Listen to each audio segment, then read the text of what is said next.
concept of vaccines being used by the Satanic New World Order to oppress Christians is a notion that has been circulating among certain groups, often fueled by misinformation and conspiracy theories. This idea is deeply rooted in the belief that a secretive, elite group, often referred to as the New World Order, is working towards a one-world government that aims to control all aspects of life, including the health and well-being of individuals. According to this narrative, vaccines are seen as a tool of oppression, designed to enslave Christians and undermine their faith.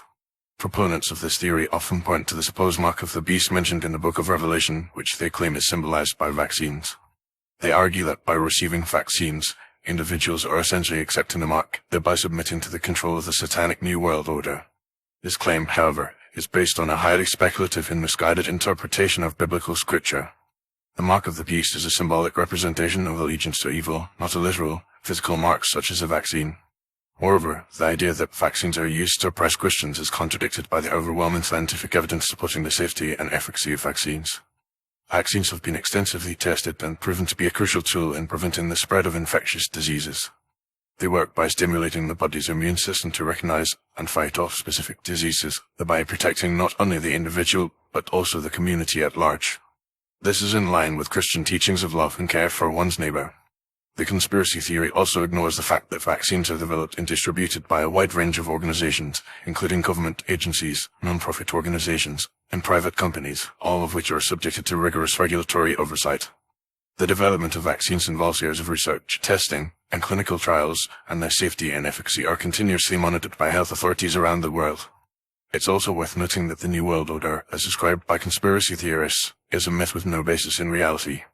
While it is true that there are global efforts to coordinate health responses and address global health challenges, these initiatives are aimed at improving health outcomes and saving lives, not at controlling populations or oppressing specific religious groups.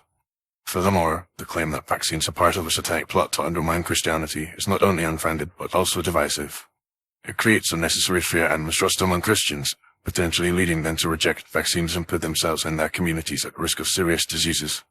This is contrary to the teachings of Christianity, which emphasizes compassion, care for the vulnerable, and the pursuit of knowledge and wisdom. In conclusion, the notion that vaccines are used by the Satanic New World Order to oppress Christians is a baseless and harmful conspiracy theory. It is essential for Christians and individuals of all faiths to approach health information with a critical and informed perspective, recognizing the scientific consensus on the safety and efficacy of vaccines. By doing so, we can work together to protect public health, promote understanding, and build a more compassionate and informed global community.